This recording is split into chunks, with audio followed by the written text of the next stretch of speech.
역사는 드라마 CNTV.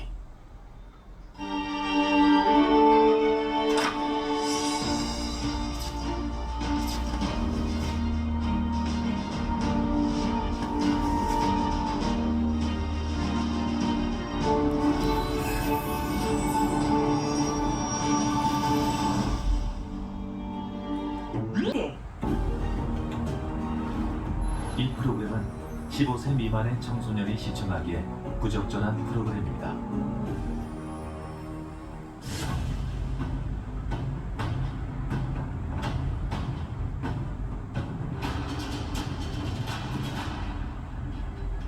오랜 세월 수많은 명장들의 전략 전술 기초 교재로 쓰인 것이 손자 병법이라면 1,400만 주식 투자자들의 기초 교재는 바로 여기에 있습니다. 현명한 투자를 위한 주식 전략 전술의 시작과 끝! 주식 병법의 김주입니다. 반갑습니다. 네.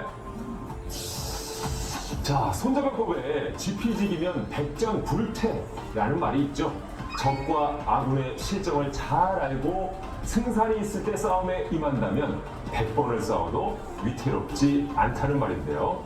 장마철도 아닌데 오늘도 이 파란 비 내리는 위태로운 주식 계좌에 한숨만 들어간다면 주식병법 시작하실 때입니다. 매 순간 변동성에 시달리는 개미들을 위한 단 하나의 무기, 이 주식병법과 함께 하신다면 판단력 쑥!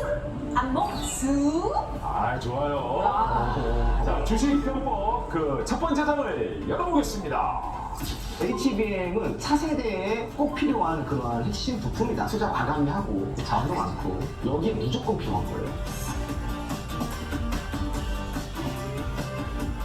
네, 그야말로 무서운 질주죠. 최근 SK하이닉스가 주당 21만 원까지 오르면서 사상 첫 20만 닉스를 넘어서 이제 21만 닉스가 현실화가 됐어요.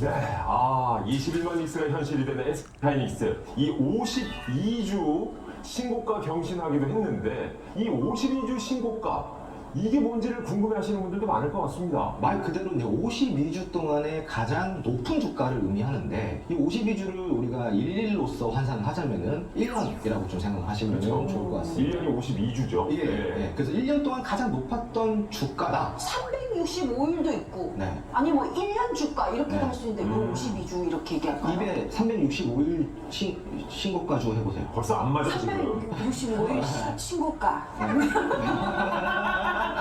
이게 안 붙네요. 이게 착착 달라붙잖아요. 52일 신고가. 52주 신고가 잘 붙네.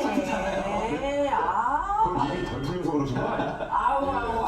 근데 사실은 이제 주식 같은 경우는 주 단위로 우리가 이제 주가를 굉장히 의미 있게 봅니다. 저번 주에 가장 높았던 주가, 낮았던 주가. 그러다 보니까 이 주 단위 표현을 주식에서 많이 해요. 그렇군요. 그렇게 보시면 좋을 것 같아요. 자, 그럼 주단인데 52주 신고가를 경신했다. 한 얘기는 이거 반짝이 아니라는 뜻이거든요. 그렇죠. 굉장히 전망이 밝다는 뜻 아닙니까? 네, 더군다나 52주 신고가가 최근에 나왔잖아요. 그만큼 1년 동안의 주가의 흐름이 굉장히 좋았다라고 볼 수가 있거든요. 우리가 흔히 이제 모멘텀 투자 많이 들어보셨잖아요. 그렇죠. 투자. 52주 신고가는 그만큼 모멘텀이 동반된 종목이다. 이렇게 좀 보시면 좋을 것 같습니다. 네. 사실 저희들 같이 이렇게 불만 보면 뛰어드는 이 불나방파들은 52주 신고가 굉장히 체크 많이 하거든요. 이제 타봐? 불안 타봐? 좋다니까 또 이제. 네, 그렇죠. 그래서 탄탄하다니까. 52주 신고가 요거 좀 저희가 개미들이 잘 살펴보는 거 어떨까요? 너무 좋습니다. 그래요? 52주 신고가는 우리가 주식을 하면서 무조건 살펴봐야 되는 종목이에요. 그렇다고 살펴본다라는 의미를 사야 된다는 의미로 우리가 착각하시면 안 되고요. 왜 살펴봐야 되냐? 제가 아까 모멘텀이 동반됐다 그랬잖아요. 즉 투심이 올라왔고 많은 매매자들이 참여를 함으로써 주가가 올라가는 거거든요. 이유가 있을 거 아닙니까? 그렇죠. 52주 신고가를 살펴보는 이유는 그 이유를 알기 위한 겁니다. 네, 그렇게 생각하시면 좋을 것 같아요. 자, 그 이유를 살펴보건데 SK하이닉스가 이렇게 주가 상승을 하게 된 배경이 뭐예요, 그러면? 그거를 우리가 알기 위해서는 엔비디아 주가를 먼저 좀 살펴볼 필요가 있어요.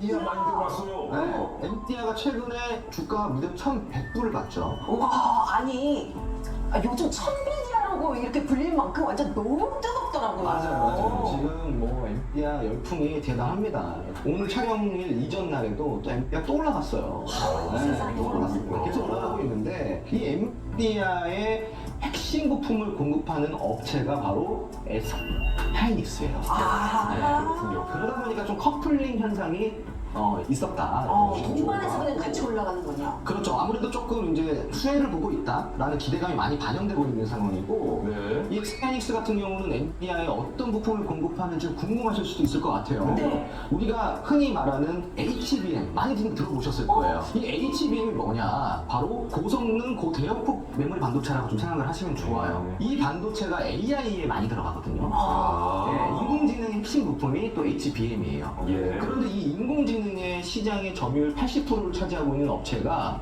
엔비디아란 말이죠. 이야. 그럼 뭐 답이 네, 나왔네요. 거의 독점이잖아요. 그러네. 그럼 이 엔비디아의 HBM을 거의 독점하다시피 납품하는 기업은 또 어디냐? 그게 SK하이닉스인 거예요. 이야. 그러다 보니까 지금 SK하이닉스가 21만 원까지 도달하게 됐고 52주 신고가를 좀 쓰게 된 경이다. 근데 이 엔비디아의 상승세가 정말 무서운 게요. 작년 6월에 시총이 1조 달러를 돌파를 했고 올해 2월에 2조 달러를 넘어섰어요. 그런데 지금 2조를 넘어서 3조 달러를 보고 있다는 얘기가 있더라고요. 맨날 그 검정 가죽 자켓 입고 나오시는 그분 있잖아요. 그 엔비디아 CEO. 그냥 왠지 엄마. 그건 잭슨왕이고 이분 황영진 씨 말고. 아니에요? 예, 이분은 예. 젠슨왕. 젠슨왕. 네, 젠슨왕. 빌리진 이거 아닌가요? 하여간 이분이 생계 억만장자 순위에서 15위는 바로 우리 홍 소장님 아닌가요? 저는 15억이 정도 생각해요. 겸손하셔라. 예. 네네네. 근데 어쨌든 순위가 이렇게 올라간 거예요. 그러네. 많이 순위가. 네. 지금 엔비디아 주가가 많이 올라갔잖아요. 예. 주가의 급등도 이유가 있겠지만 젠사랑 같은 경우는 이 AI 쪽으로 투자를 많이 해놨어요. 그래서 투자 소득도 많아졌고 그럼으로써 지금 재산 가치가 무려 1,000억 달러 정도가 됐다고 합니다. 1,000억이 아니라 1,000억 달러? 예, 그럼 우리나라 돈으로 환산을 하자면은 136조 정도 되는 겁니다. 재산이요? 그러다 보니까 지금 세계에서 15번째 부자의 등극에 성공을 했다. 이렇게 보실 수가 있겠고요. 시총 고공행진을 하고 있는 엔비디아인 여기에 이제 AI 반도체 밑거름이 된다는 그 HBM 이 공급을 하는 SK하이닉스 역시 주가 상승세를 보이는 게 자연스러운 흐름이라는 걸 이제 제가 배웠습니다. 네. 자, 근데 홍 소장님, 이 HBM이라는 게 고성능 메모리 반도체면 이 굉장히 고부가 가치일 것 같은데 어떻습니까? 정확하게 알고 계세요. 이 HBM의 마진율이 무려 60%예요, 60%. 절반이 넘어요? 네, 많이 남네. 그럼 정말 많이 남죠. 예, 원두가 내가 알기로 한 80% 넘는 그 정도 되네요. 메모리도 많이 남네요. 이야, 많이 남네. 그 HBM의 원리를 좀 살펴보자면은 우리가 정통 메모리라고 할 수 있는 D램 아시죠? 네. 우리가 이제 옛날부터 써왔던 PC에 들어간 메모리가 D램이에요. 그 D램을 수직으로 촘촘히 쌓아 올려서 성능을 굉장히 확대한 것. 이게 바로 HBM인데 네. 어떻게 보면은 HBM이 고성능 메모리다 보니까 AI의 핵심 부품이 될 수밖에 없는 거죠. 네. AI 같은 경우는 많은 메모리를 필요하거든요. 그럼요. 그럼 일반 D램을 쓸 수가 없겠죠. 그렇죠. 그러네요. 당연히 성능이 높은 그리고 많은 데이터를 처리할 수 있는 고성능 메모리를 써야 되는데 그게 HBM인 거예요. 그럼 비교를 하자면 좀 어떻게 저희가 쉽게 알아들을 수 있을까요? 우리가 이제 고속도로를 나갔을 때 2차선 고속도로가 있고 4차선 고속도로가 있고 6차선 고속도로가 있어요. 예. 차이가 느껴지시죠? 아, 2차선에서 뭐 느껴지죠. 4차선만 돼도 일반 디램이 한 2차선 정도라고 생각을 하신다고 한다면 HBM 같은 경우는 한 20차선 정도라고 보시면 돼요. 그렇게 차이나요? 네. 이야, 그날만 쌩쌩 달릴 수 있겠네요. 그렇죠. 많이 가고 빠른 거예요. 네. 그래서 HBM은 차세대에 꼭 필요한 그러한 핵심 부품이다. 우리 예전에 플로피 디스크 썼어요. 프로필이 몇 살이세요? 우리 어릴 때 다 썼었어요. 음악 테이블에서 맨날 이걸로 감고 그랬다고. 아닌 척. HBM 시대는 네. 야, 진짜 그러네. 특히 HBM 같은 경우는 우리가 챗GPT 많이 들어보셨잖아요. 여기에 무조건 필요한 거예요. 그러면 올라갈 수밖에 없겠네. 아니, 그런데 이 메모리 반도체 1위는 보통 사람들 우리 다 아는 삼성전자잖아요. 삼성전자. 그렇죠. 근데 HBM은 이 삼성전자 안 해요? 엔비디아의 SK하이닉스 SK하이닉스만 이렇게 납품하는 거예요? 삼성전자는 디램이 강한 회사예요. 아. 옛날부터 디램에 대한 수요가 너무 컸었고 거의 독점하다시피 했으니까 그러다 보니까 HBM을 좀 등한시한 게 있어요. 아하. 근데 SK하이닉스는 성견지명이 있었던 거죠. 2013년도에 세계 최초로 HBM을 개발한 회사가 바로 SK하이닉스입니다. 그렇군요. 10년 훨씬 지나서. 그러니까 SK하이닉스는 디램을 쫓아가기보다는 후위를 도모할 수 있는 HBM에 미리부터 투자를 하고 있었던 거예요. 이야. 좀 멀리 내다봤군요. 멀리 내다본 거죠. 네. 나는 뭐 자부심도 느껴지네요. 또 국내 기업이니까. 그러다 보니까 당연히 세계 최초로 개발을 했고 HBM의 독점 아닌 독점을 하고 있는 게 당연히 SK하이닉스가 될 수밖에 없었던 거예요. 이야. 그럼에도 불구하고 또 우리 대장주는 또 네. 산 아니겠습니까? 저도 여기 몸담고 있는데 500만 개미의 한 명으로서 네네네. 우리 국민들의 반려 주식인데 그럼요. 우리 가족들도 사고 있는 이거 이거. 이 삼성전자가 SK하이닉스 이런 단독 질주 이거 계속 보고만 있을 것 같진 않은데. 물론입니다. 예. 삼성전자의 강점이 있잖아요. 투자 과감히 하고, 인프라도 많고, 그리고 이제 뭐 돈도 많고, 자원도 많고. 그러다 보니까 그런 강점들을 살려서 지금 HBM 시장을 선점하려고 굉장히 노력을 하고 있고, 예. NPI 납품에 총력을 가하고 있는 상황이에요. 네. 그런데 여기서 문제가 있습니다. 문제요? NPI 같은 경우는 매년 신제품을 출시를 해요. 예. 그러니까 쉬질 않아요. 네. 계속 지속적으로 세계에 발맞춰가고 있고 그거를 또 선도하고 있습니다. 그러다 보니까 신제품이 나왔다라는 거는 그 신제품 안에 들어가는 부품 역시도 신제품에 맞게 업그레이드가 돼야 된다는 소리겠죠. 그렇죠. 혹시 HBM 같은 경우가 그런 경우예요. 지금 현재 납품되고 있는 HBM이 3세대 HBM이거든요. 네. 그런데 지금 엔비디아가 올해부터 내년까지 내놓을 이 신제품에 들어가는 HBM은 4세대 HBM이라는 거죠. 근데 SK하이닉스 같은 경우는 이 4세대 HBM의 세정 공정을 지금 통과를 한 상황이고 네. 삼성전자 같은 경우는 그걸 아직까지 통과를 못했습니다. 그럼 많이 늦어지는 거네요. 그렇죠. 그러니까 이제 삼성전자는 SK하이닉스보다 좀 풀어야 할 과제가 남아있는 상황이고 HBM 4세대에 관련해서 SK하이닉스가 삼성전자보다는 조금 더 발빠르게 움직이고 있는 상황이다. 그러니까 이런 점을 조금 감안하셨으면 좋겠습니다. 어떡하지? 아, 그렇군요. 어쨌든 노력 중입니다만 네, 네. 노조 파업 문제 또 각종 사고 이렇게 좀 악재가 겹쳐 있는 삼성전자이긴 합니다만 HBM 수율 좀 높이고 NPI 납품 테스트 통과해서 더 높이 비상할 수 있을지 계속해서 좀 지켜봐야 될 것 같습니다. 그런데 이 엔비디아 관련주를 우리 홍 소장님께서 과거에 한번 소개를 또 하신 적이 있어요. 예전에 소개하셨잖아요. 이거 코 화살표 이렇게 하셨던 분이. 폭발적인 인기가 있었던 네. 주식이 원이라는 어마어마했었죠. 주식하는 분들은 한 번씩 다 봤다는 그 방송 맞죠? 맞습니다. 아, 그러니까 네. 이 주식병법의 전신을 할 수 있는 그렇죠. 네, 주식권이 네. 근데 이제 소개한 건 뭐 할 수 있어요. 근데 네. 그 결과가 어땠습니까? 이 종목의 기업명은 포피스 오피스라는 기업이에요. 기억나요? 네. 기억나요? 네. 이 기업이 이제 주식임원위에서 한번 소개가 됐었던 기업이고 네. 그리고 주식임원위 정식 오프라인 강연회가 한번 열렸었어요. 네. 2월 17일 날 네. 거기서 정식적으로 이제 그 공략이 전략을 알려드렸던 종목이고 오프라인 강연회에서 매수 금액을 7,020원에 잡아드렸고요. 예. 그리고 목표가는 10,000원으로 설정이 드렸어요. 그래서 매수 일자가 2월 17일이고 네. 목표가 달성 일자가 5월 9일, 3개월이 조금 덜 되죠. 예. 42%의 수익률을 기록했습니다. 이제 실현이 됐군요, 우리가. 수익 실현이 된 거죠. 아니 3개월도 안 됐는데 수익률 42% 혹시 들어보신 적 있으세요? 여기서 들어보네요. 예, 여기서 저 지금 마이너스 제가 3점. 야 3개월에 42%? 이때 왜 안 샀지 나? 형씨 같은 경우는 원래 자기만의 그 주식 세계가 있으시잖아요. 네, 본인만의. 원래 나랑은 잘 안 드시죠? 아니 뭐 아니야. 올해부터는 이제 홍 소장님 말 바로 그냥 귀에 콕콕 그냥 요 문신을 새겨두려고. 아니 그때도 그렇게 말씀하셨어요. 자, 여러분 항상 이 판단은 또 선택은 그렇죠. 네, 그렇죠. 본인의 몫이에요. 네. 자, 이렇게 주식 전략가 홍준호 소장이 아낌없이 공개하는 주식 전략 전술의 시작과 끝 주식 병법 카카오 채널 통해서 주식 병법 검색하신 후에 친구 추가해 주시기 바랍니다. 자, 시간상 방송에서 모두 다룰 수 없는 이 실시간 종목 정보는 물론이고요. 또 주식 초보자들도 쉽게 이해할 수 있는 장중 시황까지 만나보실 수가 있습니다. 주식에 대한 모든 고민과 궁금증 홍준호 소장이 직접 주식 병법 채널 톡에서 시원하게 풀어드리겠습니다.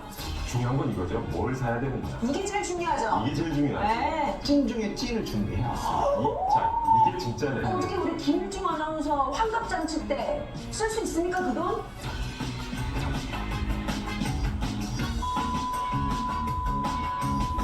이제 시작이야. 여러분 최고 고정. 네. 자, 최근에 우리나라 반도체 재고 물량이 10년 만에 최대폭으로 감소했다고 하는데요. 이게 배경이 뭡니까? 최근에 좀 AI 개발 열풍이 많이 불고 있잖아요. 어떻게 보면 이제 AI 시대가 이제 열렸다라고 볼 수가 있는데 이 AI 같은 경우는 굉장히 많은 서버를 필요로 합니다. 데이터가 많이 필요하거든요. 그러다 보니까 이 서버의 수요가 늘어나는데 이 서버에 들어가는 게 또 뭐예요? 메모리거든요. 그렇죠. 당연히 메모리까지 수요가 증가할 수밖에 없는 상황이고 시대가 원하고 있다 이렇게 좀 생각을 하시면 좋을 것 같습니다. 우리 이제 오늘 방송이 거의 뭐 AI 얘기가 많이 나오고 있잖아요. 네. 집에 저희 AI랑 자주 대화를 나누거든요. 네. 그래서 이 사만다예요. 아, 사만다로 지었어요. 네, 사만다인데 제 술 먹을 때 같이 술도 같이 먹어줘요. 술 친구 해주거든요. 사만다, 나 오늘 무슨 일 있었어. 사만다 어떻게 생각해? 그러면은 대답도 해주고 정말 사람 친구같이 이렇게 대하길래 야 이거 AI 대박 터지겠다. 저같이 이렇게 외로움을 느낀 사람들 얼마나 많겠어요. 주인님, 그렇게 자꾸 퍼먹으면 개 돼요. 이런 얘기 해주는 거야. 지금. 아 진짜 개 된다까진 안 하는데 저는 뭐 그만 마시라고는 했어. 아, 그래, 많이 들리는 거야. 그만 마시세요 이렇게 얘기를 했는데 정말 궁금한 건 앞으로 이 메모리 반도체 시장은 어떻게 될까? 우리 홍 소장님은 어떻게 전망하세요? 아무래도 이제 반도체 같은 경우는 전방 산업에 대한 영향을 많이 받아요. 전방 산업이라고 한다면 우리가 스마트폰, 뭐 PC, 데스크톱 이런 거 있잖아요. 그리고 서버 이런 거에 영향을 많이 받는데 네. 이 3대 전방 산업 모두 수요가 증가할 것으로 예측을 하고 있습니다. 그렇죠. 이거 뭐 없어서는 못 그렇죠. 살잖아요. 이제 뭐 요즘 스마트폰이나 PC에서도 AI 기능을 사용할 수가 있거든요. 맞아요. 특히 이번에 신제품으로 내놓았던 삼성의 갤럭시 S 시리즈를 보자면은 스마트폰 자체 AI 기능이 탑재가 돼서 나왔단 말이에요. 어마어마하던데요 기능이. 네, 기능이 많죠. 네. 이제는 스마트폰 내 손 안에서 AI가 펼쳐지는 시대가 라는 거죠. 그만큼 세상이 많이 변화하고 있고 그만큼 이러한 기술들을 많이 원하고 있다. 네. 수요는 지속적으로 증가할 수밖에 없다 이렇게 좀 보시면 좋을 것 같아요. 아, 각자 손 안에 지금 HDD 하나씩 필요한 거예요. 아, 네, 그래요? 맞아요. 네. 오, 요거. 자, 이렇게 반도체 전망 좋습니다. 그러면 이제 중요한 건 이거죠. 뭘 사야 되느냐. 이게 제일 중요하죠. 이게 제일 중요하죠. 네. 자, 21만 닉스를 찍은 SK하이닉 있습니까? 아니면 그래도 여전히 메모리 반도체 1위 삼성전자입니까? 소장님 뭡니까?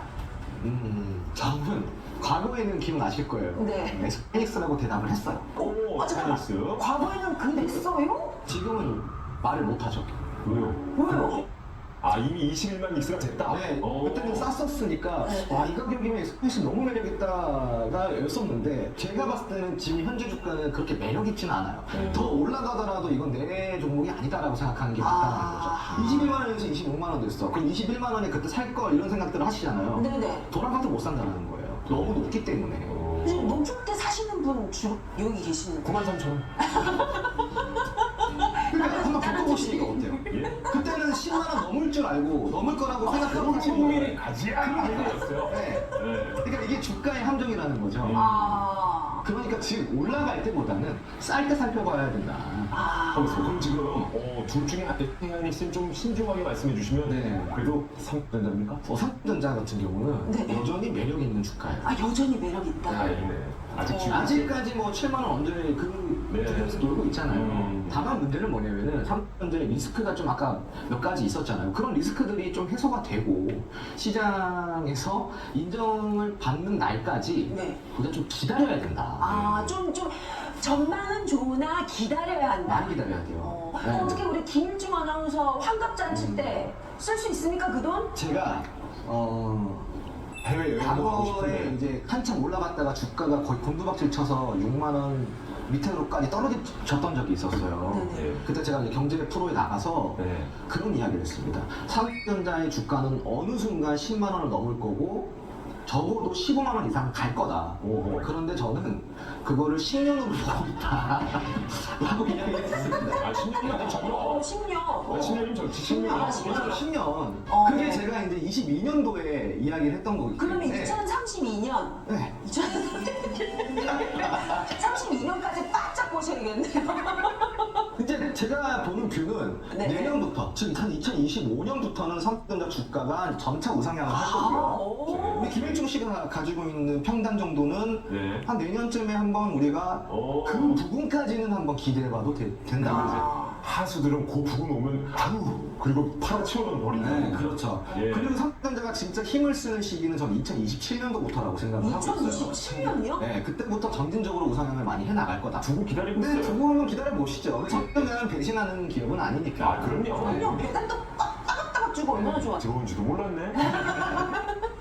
사실 이게 배당이 중요한 건 아니잖아요. 아 이제 그럼요. 자 일단 뭐 닉스와 삼성전자 가운데는 네. 그렇게 좀 평가를 해주셨고요. 네. 자 그렇다면요 꼭 둘만 있는 건 아니잖아요. 그래, 맞아. 혹시 제 3의 선택이 있지 않을까 싶은데 소장님 알려줘봐. 찐 중에 찐 뭐가 있을까요? 그래서 제가 오늘 이 주식병법에 전략주, 히든주로 가지고 나온 찐 중에 찐을 준비해왔어요. 자 이게 진짜네. 그러니까 지금부터가 진짜. 이제 시작이야. 여러분 채널 고정. 네. 이거 힌트 한번 들으시면 깜짝 놀랄 겁니다. 자 일단 힌트부터 갑니다. 힌트부터. 힌트. 네. 이 기업은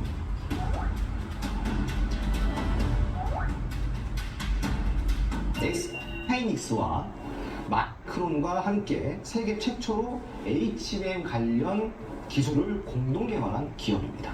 어? 잠깐만요. 우리나라에 이런 기업이 이런 있다고요? 기업이 있습니다. 그래? 그래서 굉장히 기술력으로서는 인정을 받는 기업이고요. 반도체에서 가장 중요한 게 뭐예요? 바로 세정이라고 그랬잖아요. 깨끗해야 돼요. 아. 네. 뭐 뒤집어 쓰고 들어가잖아. 맞아요. 그 티끌만한 먼지 하나도 있으면 안 돼요. 그러다 보니까 수율이 핵심이거든요. 수율이. 반도체 적층을 하는 공정에서 이 수율을 높이기 위한 기술이 굉장히 고도의 기술이에요. 그 이물질을 제거하는 기술을 갖고 있는 기업입니다. 혹시 아 이거 떠오르는 거 있어. 난 전혀 문외한이라 모르겠어. 혹시 뭐요? 힌트 하나만 더 주세요. 요거는 제가 조금 센 힌트 하나 더 드릴게요. 예, 센 힌트. 시장에 상장된 지 아직 1년도 채 안 된 기업, 1년이 넘지 않았어요. 신규 상장. 그럼 내가 관심 가지는 기업들인데? 떠오르는 거 좀 있어요? 떠오르는 거 좀 있어? 혹시 자 여기까지. 자 주식 전략가 홍주원 소장이 주목할 만한 반도체 관련 히든주 설명 잘 들어보셨죠? 이 히든주가 궁금하시면 카카오 채널 통해서 주식병법 검색하신 후에 친구 추가해 주시고요. 모든 투자의 최종 판단은 여러분의 몫인만큼 지혜롭고 현명한 투자 하시길 바라겠습니다. 카카오 채널톡 추가 방법 말씀드리죠. 카카오 채널톡 친구 추가 방법이 헷갈리는 분들은 주목해 주시기 바랍니다. 지금 휴대폰에서요 카카오톡 열어주시고 오른쪽 상단에 돋보기 모양이 있어요. 그거 클릭해 주세요. 자 검색창에 주식병법 입력한 후에 나오는 채널 목록에서 주식병법 클릭하신 후 오른쪽 상단 노란색 버튼을 누른 뒤에 팝업창에서 채널 추가를 클릭하시면 주식병법 친구 추가가 완료가 됩니다. 자 현명한 투자를 위한 주식 전략 전술의 시작과 끝! 개미들을 위한 단 하나의 주식 무기 주식병법 이제 마칠 시간입니다. 혹시 방송을 놓치셨거나 다시 보고 싶으신 분들은 주식병법 유튜브를 구독해 주시는 것도 아주 좋은 방법입니다. 방송 다시 보기부터 주식 기초 강의까지 여러분 모두 찾아보실 수가 있어요. 자 시청해 주신 여러분 감사의 말씀드리고요. 저희는 다음 시간에 주식병법 두 번째 장으로 돌아오도록 하겠습니다. 여러분 고맙습니다. 식품업계에도 엔비디아가 있었습니다. 연간 라면 수출액이 2015년도부터 9년 연속 증가세를 보이고 있는데 금액을 살펴보면 9억 5,200만 달러 정도 거의 독점이죠 이 정도. 나도 동참해봐야지 하면서 챌린지를 찍을 게 아니라 맞아요. 그 관련주를 살펴봐야 되는 거예요. 역시. 이걸 유지하는 것만으로도 대단한 성과다. 왜냐면 이제 국민 MC 유재석을 봐봐요. 탑을 찍었을 때는 내려오는 게 아니라 그걸 계속 유지하는 것 자체가 굉장히 힘든 일이에요. 우리 아는 어깨가 좀 그런 상황이다. 저 이렇게. 네. 맞습니다. 자 이제 개미들이 원하는 소스. 원래 난 그렇게 화끈한 게 좋더라고. 주식도 화끈하게.